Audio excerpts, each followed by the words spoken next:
In business news today, 3 things to know. First, calls for action. The message is from the White House on climate change. By someone saying the Obama administration's new report is a game changer in addressing the issue. Then, the death of the magazine industry. Is technology forcing paper glossies out of circulation?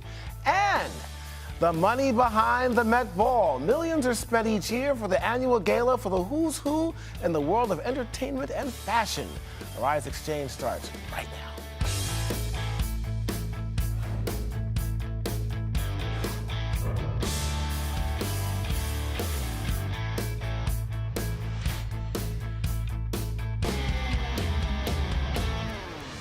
Hello, I'm Julian Phillips in for Andrew Schmertz. The White House says urgent action must be taken to address the issue of climate change.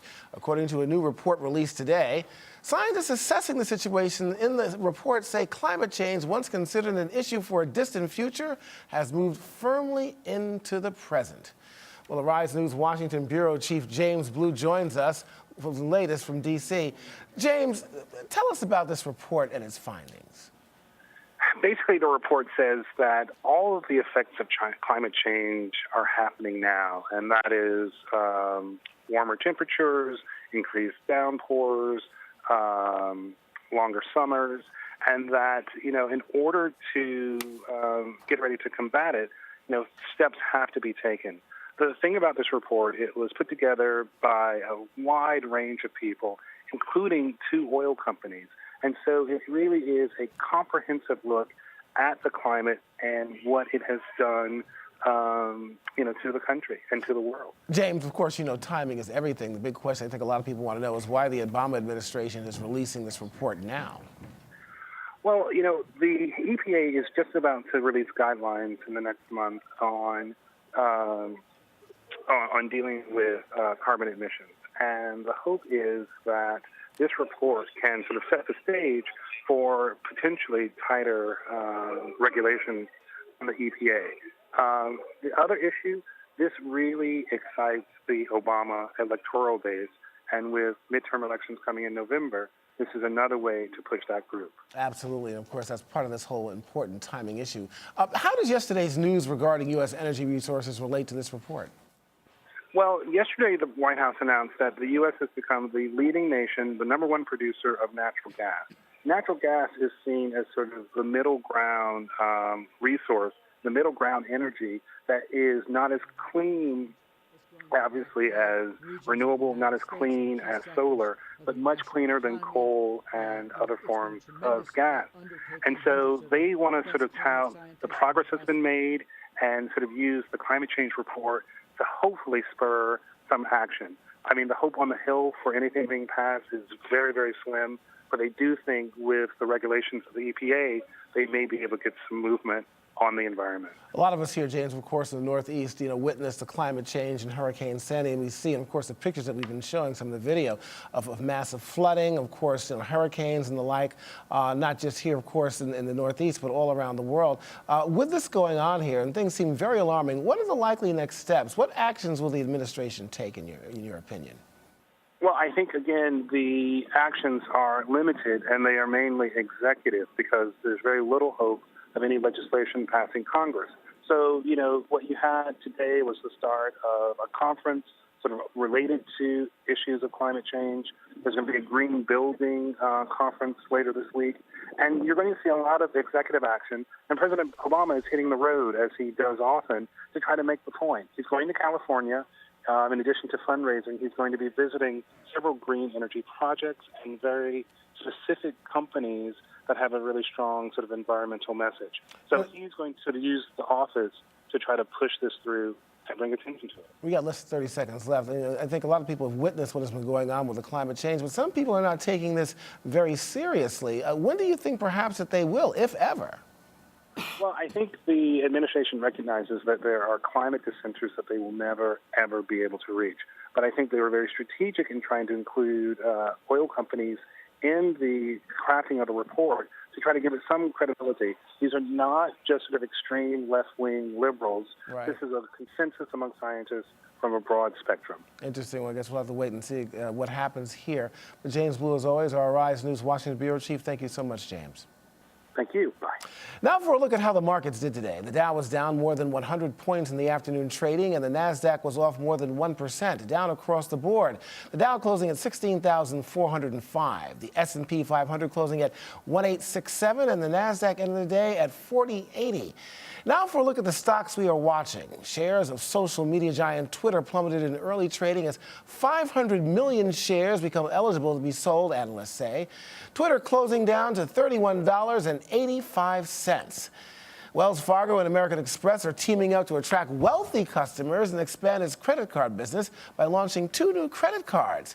The new cards rewards to consumers who are either big everyday spenders or frequent flyers who also have another account with Wells Fargo. Wells Fargo closing down to $49.09. And American Express closing down to $86.20. Now for a look at commodities. Gold closing down to $1,307 an ounce, and oil closing at up to $99.65 per barrel. Well, for more on the markets, Michelle Clayman, Chief Investment Officer at New Amsterdam Partners, joins us now in the studio. Welcome.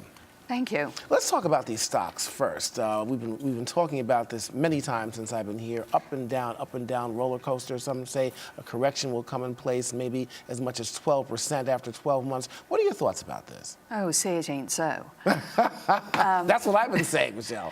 Yeah, so I think the big surprise last year was that the market was up so strongly, and most of it came from multiple expansions, so PEs going up. So it's not surprising we would have a little bit of a breather. And remember, we've had some worrying things happen. So we saw first quarter GDP sluggish, likely to be revised down into negative territory. At the same time, we're reminded every day how dangerous a place the world is. You know, right after the Olympics, the annexation of Crimea, now all the troubles in Ukraine. We thought after dealing with all the ongoing stuff in Syria, it couldn't get worse, but yet more hotspots bubble up, and that makes people nervous. The trade deficit fell 3.6%, as you know, in March as the nation boosted exports of oil and gas. Are you really surprised by any of this? No, for a couple of reasons. One is the U.S. is becoming energy self-sufficient, so whereas we used to be huge importers, now we're generating surpluses. And that's largely due to the fracking boom and partly due to the increase in renewables. At the same time, given what's going on in Russia, the rest of the world really wants to reduce their energy dependence on Russia, because we saw a few years ago when Russia cut off natural gas supplies to Europe, it was very unpleasant. It's all about the money, of course, here. Fracking has a lot of people concerned about the environment and the like. What about money being pushed towards alternative energy sources? I know the Obama administration has been pushing this, in fact. What are your thoughts about that? I think for the good of the world, that's a good thing. But as you say, it's all about the money. So it comes down to when do renewables become an economic alternative to traditional sources? And right now, even though with the cold weather, natural gas prices spiked up, natural gas is still a pretty cheap option for a lot of people. In terms of our housing markets here, it fell off slightly the last 12 months in terms of sales. Where are we now with that? Do you see interest prices perhaps going up as a result of this slowdown, and perhaps houses themselves becoming less valued as a result?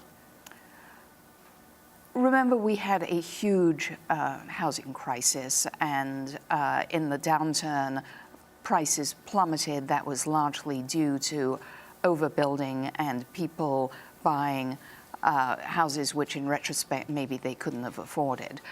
So we've come off that bottom. We've seen a big bounce off that bottom. So probably the big move in housing prices is over. But as the U.S. economy recovers, there will still be continued demand for housing.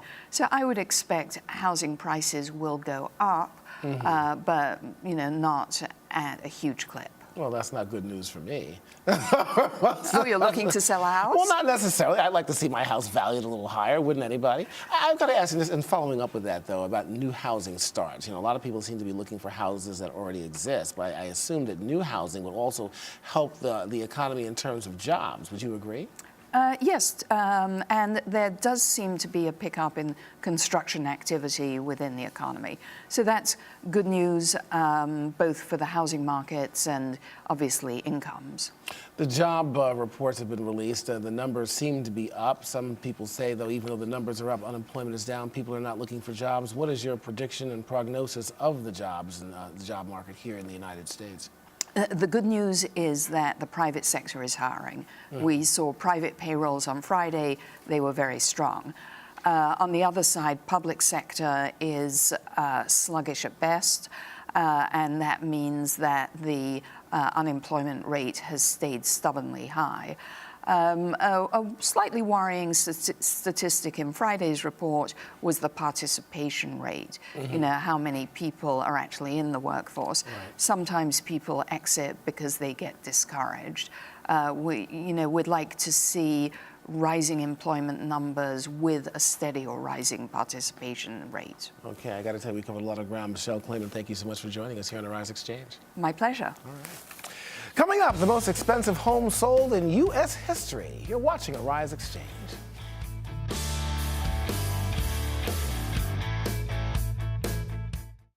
If I was building my own news network, I think I'd want broad, in-depth knowledge of important issues throughout the world. I would want to recruit a fairly diverse staff that had different life experiences before they came to news. We want to see how we can help ourselves and help benefit other people, and not just see what's up with the celebrities and where they're going and traveling and buying this and buying that. If I were to build my own news network, it would certainly have to reflect a diversity of culture, because that's the global situation, that's the global reality.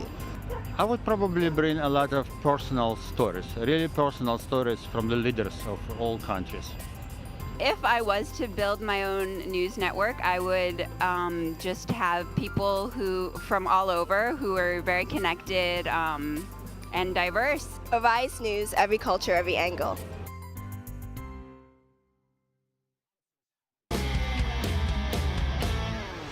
Welcome back here to Rise Exchange. Time now for our business ticker, stories making news around the world. Well, the U.S. is planning to increase economic pressure on Russia for its military actions in Ukraine by using a tax law. The 2010 law requires banks to tax payments to foreign financial institutions unless they have information sharing agreements with the U.S. Well, the U.S. Treasury Department froze most of those negotiations with Russia back in March after Russia annexed the Ukrainian peninsula of Crimea. So starting July 1st, Russian banks interested in doing business in the U.S. will face a 30% tax on transactions if Russian aggression in the region is not tamped down. Well, International Investors is out with their annual rich list. This year, the top 25 hedge fund managers raked in more than $21 billion, the highest since 2010. The winner? David Tepper, founder of Appaloosa Management, who brought home a nice $3.5 billion in 2013. I want to get to know this guy. Well, that's nothing new to him, though. He's topped the list for the last 2 years. What am I doing wrong? Well, it seems drug companies keep getting bigger and bigger. German pharmaceutical company Bayer has purchased Merck & Company's consumer care business to the tune of $14.2 billion. Bayer's chief executive said the company was interested in expanding into the non-prescription medicines business. Now, the new company will become the second largest over-the-counter drug maker in the world behind Johnson & Johnson. The deal is just one of many recent acquisitions in the pharmaceutical markets, of course, as we've been reporting here on Rise Exchange. Well, it seems fewer and fewer places are selling your old-fashioned pen and paper these days. Office Depot is set to close 400 stores across the United States over the next 2 years. The company is trying to consolidate after acquiring competitor OfficeMax as consumers increasingly take their office supply purchases online and to department warehouses. Well, the closures are expected to result in a profit starting in 2015. Well, the most expensive home in U.S. history has been purchased. Ka-ching, ka-ching. An 18-acre mansion in East Hampton, New York, that's on Long Island, folks, went for a record-breaking $147 million to hedge fund manager Barry Rosenstein. The home was quietly put up for sale after Andrew Gordon, partner of the estate's previous owner, passed away last fall. Well, needless to say, brokers in the area are furious, however, saying none of them were informed and the sale was too hush-hush. We can't blame them for being upset on missing out on that commission. It's a big one. Ahead, are magazines going the way of the 8-track? We'll examine the battle between ebooks and the newsstands when we come back. You're watching Arise Exchange.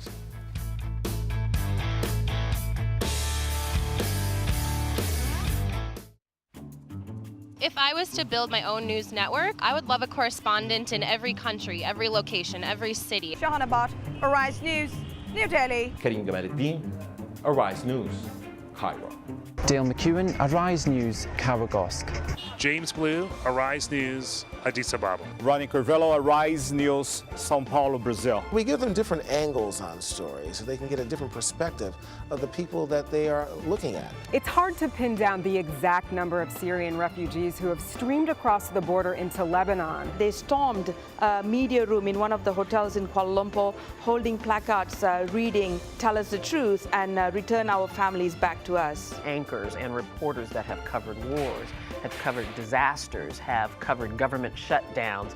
There's nothing almost that this team hasn't experienced. Arise News, every culture, every angle.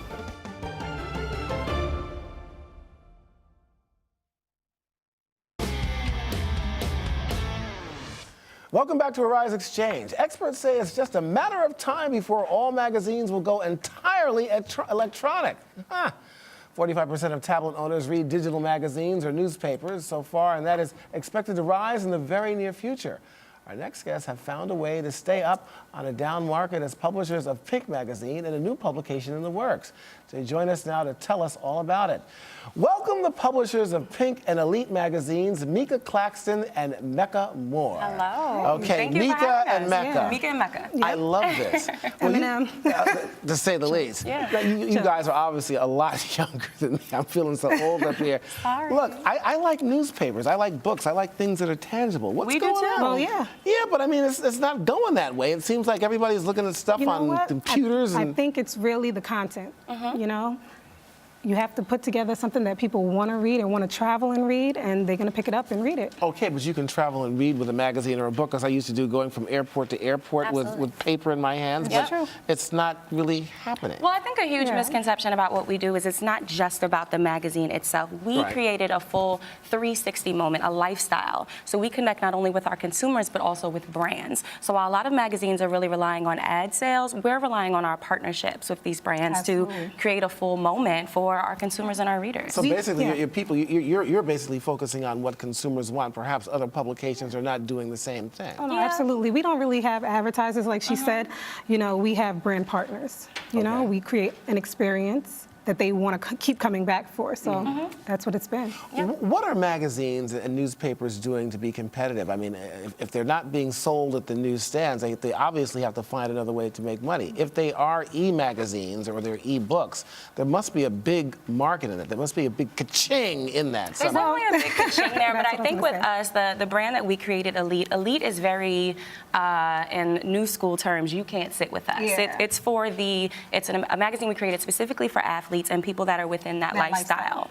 Very small distribution, really small circulation, and if you're not a part of this life, then you can't get it. Okay, so I have to ask you, as publishers of this type of venture here, you're saying it's a small circle of people, then how do you make your money? All from our partnerships with brands. We have great relationships with American Express, great relationships with like Ciroc Ultra Premium Vodka, Armande Brignac. A lot of these large brands are willing to partner with us based off of the people that we work with, the consumers we can bring in. That's my point. People pay to be, you know, people work actually for 5, 10 years and always say to themselves, you know, if they have a new line or new whatever, if only, you know, LeBron could have, you know, had this for his son to wear, you know? Right. We actually put you in that position. Right, dead center in front of these athletes, in front of these influencers, and we are them ourselves. Meeka's husband, Speedy Claxton, is a NBA championship. I know who he is. Absolutely. So we, I'll tell him I said hello. we've been really lucky and really blessed, and we've been able to do really, really well. Pink is doing amazing. We've just got through our terrible 2s. We're on to year 3. Sure. Elite is our baby. We're launching it this summer, and we're super excited. The brands love us. Our consumers love it. So there's a lot in the works for Pink and Elite. You know, just to touch back though on what he was asking with the, is there a big profit in the e-market? I think the real thing with that is it's very low cost to start. So anyone can do it. Everyone's trying. If you have an iPad or, a MacBook, you can put together a magazine. You just need the good content. And it doesn't cost a lot to start. Yeah, of course, you got all the fans. Of course, Alvino Austin, our executive producer, is a big fan of yours. But I got to ask you, in terms of the startup of something like this, because I have an outside business of my own, and I'm looking for, extra investors. It's hard to find investors. How did you find the money to start this? If somebody wants to do what you're doing, what would you suggest and advise them to do? Well, we did it a little bit differently. We created a series of activations with brands, and that's where our money came from. So we basically raised the capital through events, through partnerships. We created a series of girls' night events. We created just a series of different things. Sports-related events. Brands really bought into that. We then took that money and then created the physical print publication. It's a lot different, though, because I am part of the lifestyle with Elite specifically. Right. So it's easier for them to okay, great. I see I know you hang out with this person. Yeah. You are friends with these people, so you'll bring them to the events. Mecca's been in the fashion and publicity world for how many years? It's very easy. These people are not just, clients, they're friends. Yeah. So it's a lot easier for us.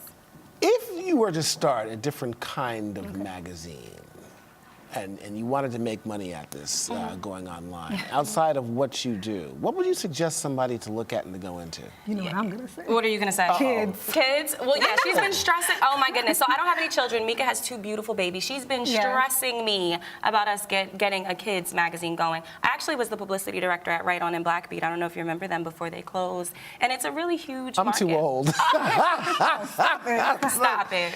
It's a really huge market. So I think we've thought about it. We've considered playing around with a few things. I stress to anyone that's looking to start a book, whether it's print, online, really focus on your content, but make sure you have these partnerships to begin with. Whether you're relying on advertisers, whether you're relying on brand partners, just make sure you have them in place before you get things rolling. All right. Now, I just want to ask one question. For those of us who've been around since the A-Track, and we've got less than a minute left, but are we, newsstands will still exist in some form or fashion, won't they? Yes, yes. We hope so. We're print, so we need them to exist, but we're fighting to keep them there. And again, we've been blessed to kind of keep our little engines going. So I'm sure a lot of other publications are able to figure it out as well. Okay, and I want you to tell Speedy that I could actually take him one-on-one. You might now. His knee is all. Stop it. Speedy's my best friend. I don't believe it. I don't believe it. I'll shake him like I put the salt on my steak. My daughter's giving him a little. Stop it. Stop it. Love you, Speedy. I'm just playing. Love you, Speedy. Yeah, we love you. Mecca, Thank you so much for joining us. Thank you so much for having us. You guys are so cute. Thank you. I'll still shake him like I put the salt on my steak. All right, anyway, Alvina says she loves you as well. No, Alvina's amazing. You got it. Listeners were out in full force at the annual Met Ball in New York and find out how much it costs just to get in when Arise Xchange returns. Stay with us.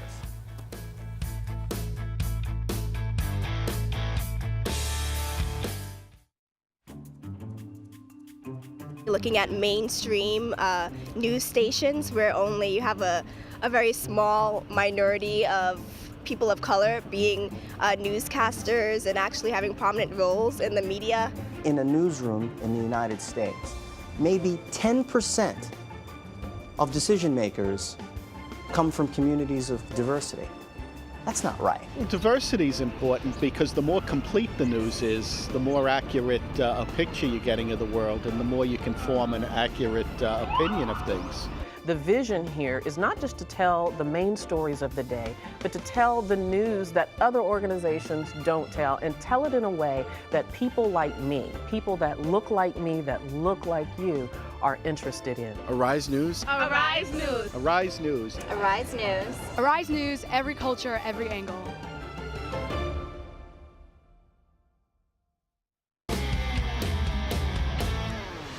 It's considered the fashion industry's premier red carpet event, and the stars were out in full swing last night dressed to the nines at the Met Gala.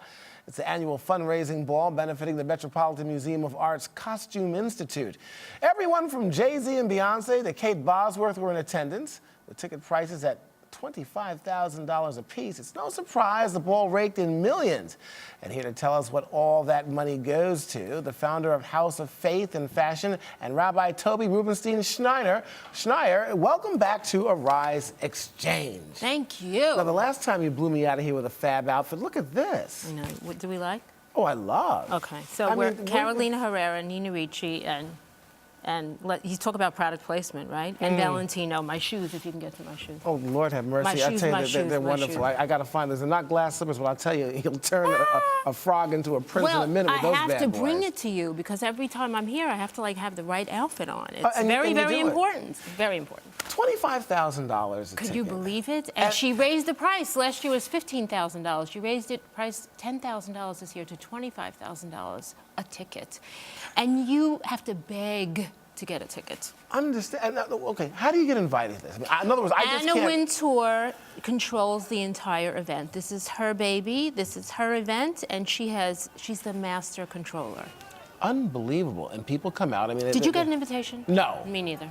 Oh, come on! I don't believe that. I didn't get an invitation. I'm waiting to get an invitation. I think you have to have a reality show in order to get an invitation. Okay. I think I'm going to have to change my name to Kardashian. Okay, you and I. Tobi Kardashian. What about you? You and I are going to. I don't know.